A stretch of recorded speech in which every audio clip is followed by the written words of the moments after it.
She's looking tired, and she's being assisted by the safety divers. This record won't count.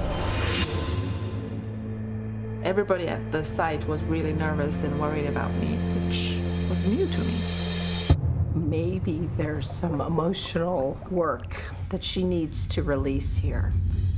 You are watching a piece of the film 7 Beats Per Minute. The title is a reference to how much your heart can slow down in the depths of the ocean as the filmmaker follows one woman's journey to push herself deeper. This is one of the films that is screening at the FascinAsian Film Festival this weekend, putting a spotlight on Asian creators and their perspective. Joining us this morning is the director of 7 Beats Per Minute, was Yuchi Kang, and Sean C., who is the co-director of the festival. Welcome to you both. Yuchi, I want to start with your film. What drew you to the subject of this, Jessie Liu? Yeah, so initially I really was interested in only the sport freediving, but when I heard Jessie's story, she's not only a champion athlete, she also has a PhD in a pharmaceutical field, and she's very successful in both worlds that she does.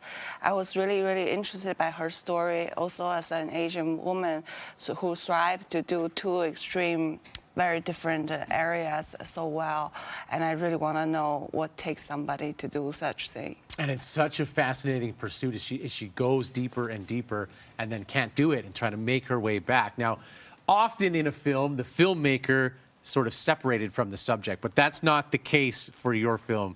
What made you make the decision to get involved the way that you did? Initially, we started the film ideally thinking I will follow for her a year, that's 2019. And then pandemic happens and everything got delayed, but I kept visiting him and filming her over the course of 5-6 years. Mm-hmm. And that's just naturally as the friendship grow, it's just not the dynamic as me being a filmmaker behind the camera anymore. And being a freediver myself, slowly, I started to train with her in the water. And really at the end, when we're filming, when she actually does the competition, the dives, I just became her safety diver in the story. Mm-hmm. It is quite the bond and a fascinating film. So Sean, this is just one of the films at the FascinAsian Film Festival. Can you tell us about what other things audiences can see? Well, we're just super blown away. The response has been amazing. We have an opening reception and a opening night film, Lucky Star, that's completely sold out. But we have a ton of other stuff that's happening on Saturday and Sunday. In total, we have 6 screenings. We also have industry workshop, panel discussions, and then, of course, like gathering the community together. So yeah, we're really excited for this entire weekend. And what's the genesis of bringing people like this together here in Edmonton?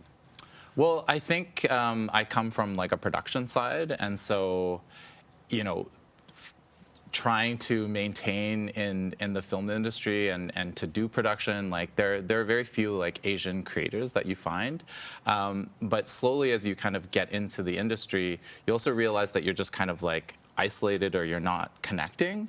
And so I think like the fact that we can like pull a film festival together that really shines the light on Asian creators is important, because you know, it brings us together, it allows us to share stories, and we start to realize we're not as alone. And so this is definitely the case also for Canadian media. And so obviously, you know, being able to connect with Yuchi for the first time and many others that are coming to Edmonton, it's super exciting and yeah, great for the community, because I think, you know, we all have amazing stories to share, and that diversity is our strength. So.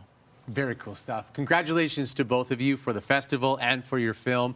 If you'd like to learn more about the film and the FascinAsian Festival, you can go to fascinasian.ca.